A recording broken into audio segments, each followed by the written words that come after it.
CD. Oh, c'est du racisme anti-CD, ça. Disons, je ne suis pas contre le CD, mais je trouve que l'objet en lui-même est beaucoup plus beau. Ouais, en temps, je veux dire, ces deux supports qui ne sont pas ennemis, qui ne touchent pas le même public, donc pourquoi refuser les CD dans votre foire? On refuse parce que justement, on veut que ce soit seulement une certaine clientèle qui vienne. Des CD, on en trouve dans les supermarchés, donc... De moins en moins. C'est quoi cette clientèle? Pourquoi une certaine clientèle? Une certaine clientèle, c'est une clientèle qui a du goût, je trouve. Parce que le CD a beaucoup de choses. Oui, c'est sélectif, mais je trouve que dans le vinyle, il y a une culture beaucoup plus grande que dans le CD. Dans le CD, c'est que des rééditions, souvent remasterisées, qui n'a pas beaucoup de... Justement, là vous me donnez un peu la pression. Je me dis qu'en refusant clairement de vendre des CD, vous renforcez l'image du collectionneur de vinyle qui est quelqu'un de snob, qui méprise les autres supports. Est-ce que c'est le cas? Est-ce qu'on est snob quand maintenant on achète des vinyles? Oui, ce fut un temps, mais depuis 2-3 ans, je trouve que maintenant le vinyle est devant. Maintenant, il est vraiment devant. Il n'y a plus de magasin de CD en ville. Comment? En termes de vente, en tout cas. Oui, c'est parce que bon, les gens commandent aussi par Internet, et c'est beaucoup moins lourd, donc c'est moins cher à faire venir. Mais je trouve que les magasins de CD à Bruxelles, il n'y en a presque plus, au contraire que les magasins de vinyle s'ouvrent. Vous dites comme, allez, le choix musical sera très large dans la bourse, il y aura soul music 60s, psyché des années 70, hard rock new wave. Est-ce qu'on peut trouver des disques de chanteurs populaires? Franck Michel, Lara Fabian, Céline Dion. Sérieusement, on les trouve en France? Bien sûr. Donc si je viens dimanche, je trouverai Franck Michel? Oui, ou même Céline Dion. D'accord, ça va, je viendrai alors. Vous dites aussi que les meilleurs marchands sont présents à la foire. Alors c'est quoi un mauvais marchand de vinyle? C'est un marchand qui d'après ce qu'il vend, on voit s'il a de la culture ou pas, point de vue musique. Un bon marchand, pour moi, c'est quelqu'un qui a un choix. Forcément, pour la culture, pour être un bon marchand. Il faut avoir un beau choix, il faut avoir du goût.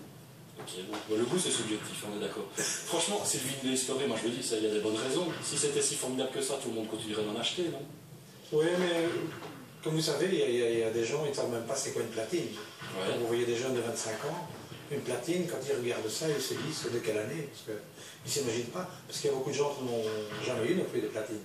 Alors expliquez-moi, vous trouvez le vinyle absolument formidable? Si c'est tellement formidable, pourquoi ça a disparu?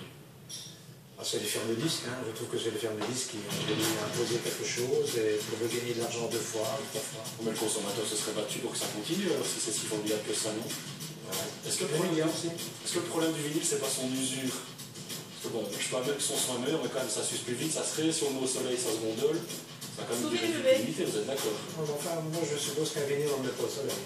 Oui, non, mais bon, allez là. C'est quelque chose. L'usure alors.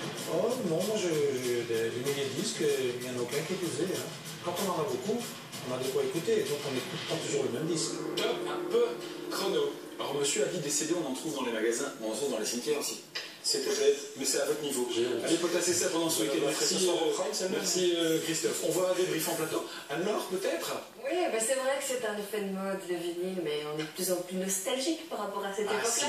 Et donc c'est vrai que c'est agréable. On se souvient, en tout cas moi je me souviens de mon premier disque, et je me souviens des pochettes des premiers disques. Et depuis, c'est vrai qu'on l'objet n'a plus beaucoup d'importance, on télécharge sa musique, voilà. Et il n'y a plus cet objet qui nous fait penser à notre groupe préféré, à des moments de notre vie.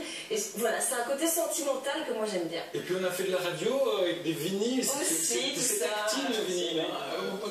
Non, pas du tout la même génération. On rappelle où et quand cet événement, ce dimanche? Galerie Ravenstein, le 28. Donc, de quelle heure à quelle heure? C'est de 10h à 18h. Entrée gratuite? C'est gratuit pour tout le monde, bien sûr. On peut aller acheter, mais est-ce qu'on peut vendre aussi si on a des trucs à la maison? Il y a des gens qui viennent présenter, des vendeurs. Voilà, donc le bon plan pour les amateurs de musique ce week-end à Bruxelles. Jean-Pierre Delabelle, merci d'avoir joué le jeu. À bientôt peut-être. Merci. Au revoir. Et